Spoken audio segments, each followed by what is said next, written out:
দর্শক প্রযুক্তি কত উন্নত হয়েছে দেখুন। এই রোবটটি কত চমৎকার ভাবে ফ্রাইড রাইস রান্না করছে। প্রথমে ডিম দিয়েছে, তারপরে রাইস দিয়েছে, এবার স্পুন কে ব্যবহার করতে পারবে। তারপরও সে এখানে স্পুন ব্যবহার না করে আরেকটা জিনিস ব্যবহার করছে, স্প্রিং এর মতো। এটা দিয়েই সে ঘোরাচ্ছে আর এইটা কিন্তু মিক্সিং হচ্ছে, সাথে মশলা দিচ্ছে। দেখুন যা যা প্রয়োজনীয় উপকরণ দেওয়া দরকার দেখুন চমৎকার ভাবে এই রোবটটা স্বয়ংক্রিয় ভাবে কিন্তু সে দিচ্ছে। আসলে এই রোবটের ভেতরে একটা প্রোগ্রামিং করা আছে, মানে এই কিভাবে কিভাবে রান্না করতে হবে সব ইনগ্রিডিয়েন্ট গুলো এর ভেতরে দেওয়া আছে। সে কিন্তু সেই ঠিক সেভাবেই চমৎকার ভাবে যে দেখতে পাচ্ছেন ফ্রাইড রাইসটা করে ফেলেছে। এরপরে দেখুন হলিউড মুভিতে আমরা যেগুলো দেখি ট্রান্সফরমার রোবোটিক যে ব্যাপারগুলো গাড়িতে, এরা কিন্তু বাস্তবে পরিণত করে ফেলেছে চাইনারা।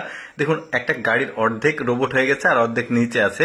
এরকম আরো কিছু অ্যাডভান্সড টেকনোলজি আপনাদেরকে দেখায়, যেমন ওরা চাষাবাদ করার জন্য ড্রোন প্রযুক্তিকে ব্যবহার করেছে। দেখুন কত চমৎকার ভাবে এর মধ্যে কীটনাশকগুলো দিচ্ছে, এবার উপর দিয়ে সেগুলো স্প্রে করবে। দেখুন কত চমৎকার। আমাদের দেশে এখন পর্যন্ত এত অ্যাডভান্সড টেকনোলজি কৃষকরা ব্যবহার করা শুরু করেনি, তবে ধীরে ধীরে হয়তোবা আমাদের দেশেও এই ধরনের অ্যাডভান্স টেকনোলজিগুলো কৃষকদের ব্যবহার করা দেখা যাবে।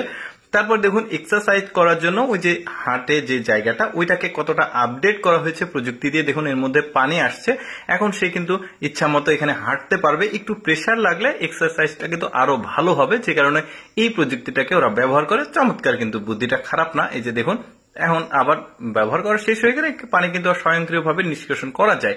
তারপরে দেখুন ওরা ওই ডোবা নালার ময়লা আবর্জনা পরিষ্কার করার জন্য একটা বিশেষ মেশিন ব্যবহার করছে। এতে ডোবা নালার যে অনেক ময়লা থাকে একসঙ্গে সবগুলোই কিন্তু উঠে আসছে। দারুণ প্রযুক্তি। এরপরের প্রযুক্তি যেটা দেখাবো, এটা একটা হল রুম তৈরি করবে। দেখুন একটা ট্রাকের উপরে এই সকল মেশিন, মানে যে জিনিসগুলো প্রয়োজন সবকিছুই আছে। এটা এখন স্বয়ংক্রিয়ভাবে কিন্তু একটা হল রুম তৈরি করছে।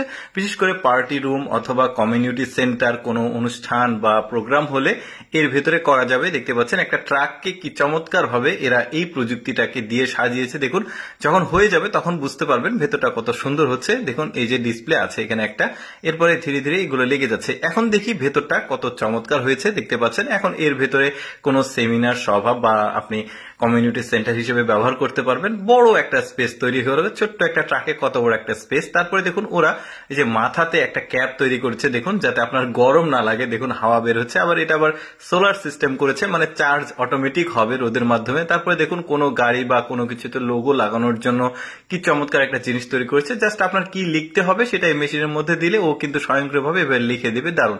তারপর দেখুন মোটরসাইকেল যখন ব্রেক করে দাঁড়ানোর প্রয়োজন হয় সিগন্যালে, তখন কিন্তু পা নিচে যাতে নামাতে না হয় এই প্রযুক্তিটা এই মোটরসাইকেলে ব্যবহার করা হয়েছে। তারপরে দেখুন এই ছোট্ট একটা গাড়ি, বাট বেশ চমৎকার। দর্শক যাই হোক, কেমন লাগলো আজকের এই উন্নত প্রযুক্তির এই ভিডিওটি কমেন্ট করে জানাবেন। আর